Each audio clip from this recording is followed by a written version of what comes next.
অনেক দিন পরে একটা নিমন্ত্রণ বাড়ি পেয়েছি, আর নিমন্ত্রণ বাড়ি পেয়েছি বলেই এতটা খুশি। আচ্ছা বলো তো, মেয়েরা কেন এত নিমন্ত্রণ বাড়ি পেলে খুশি হয়? ভোজ খাওয়ার জন্য নয়, কিন্তু সাজুগুজু করার জন্য। নমস্কার বন্ধুরা, আমি প্রিয়াঙ্কা মুখার্জি। আমার নতুন একটি ভ্লগে তোমাদেরকে জানাই স্বাগত। নিমন্ত্রণ বাড়ি যাওয়ার আগে সন্ধেবেলায় আমরা গেছিলাম একটু মেলা। সাঁইথিয়াতে একটা মেলা বসেছে, সেই মেলাটাকেই দেখতে গেছিলাম। কিন্তু ভোজের দিন কেউ যে মেলা যায় এটা হয়তো তোমরা দেখবে না কোথাও, আমার কাছেই দেখতে পাবে। আমি ঠিক এইরকম এতটাই চঞ্চল মনের আর কি, যে আমার যাবো তো আমি আজকেই যাব। তো মেলায় গিয়ে সেরকম কিছু করিনি, আর সবেই জাস্ট মেলাটা বসেছিল, তো একটু ফুচকা খেয়ে চলে এসেছিলাম। তারপরে বাড়ি এসে সাজুগুজু করতে হবে, যেহেতু নিমন্ত্রণ বাড়িতে যেতে হবে, তো তার জন্য আমি এই শাড়িটা পছন্দ করেছিলাম।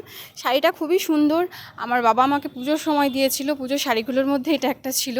তো এটা ভীষণই সুন্দর, ম্যাচিং ব্লাউজ, সমস্ত কিছু রেডি, জুয়েলারি সমস্ত কিছু রেডি। কিন্তু আমার মতোই চঞ্চল মনের মানুষ কারা কারা আমাকে একটু বলো, কারণ আমি এর আগে ঠিক 3টে শাড়ি পরার পরে 3টে শাড়ি খুলে এই শাড়িটা আবার পরলাম। ভাবতে পারো ঠিক কীরকম চঞ্চল, এক জায়গায় মনটা থাকেই না যে এটা করব তো এটাই করব, এরকম ঠিক ব্যাপারটা নেই। আর এখানে আমি করছিলাম একটু সাজুগুজু, যেহেতু গরমের দিন, সাজুগুজু আর কী করব, এত গরমে সবটাই তো শেষ, আর ইচ্ছেও করে না। এসি চালিয়ে সাজুগুজু করতে খুব ভাল লাগে, কিন্তু তারপরে যখন বেরিয়ে যাই তারপরে ব্যাপারটা বুঝতে পারি যে কেন করলাম। এটা হয়তো সবার। আর আমি সাজুগুজু করলে বা আমি শাড়ি পরলে আমার বরের কী সমস্যা আমি জানি না, এরা কেন আমাকে দু চোখে দেখতে পারে না আমি জানি না। আমি শাড়ি পরেছি, একটা ভিডিওতেই আছে, ওর রিয়াকশানটা দেখতে পাবে, যে ওর রিয়াকশানটা ঠিক কীরকম। আমাকে এসে বলবে, শাড়ি পরেছো?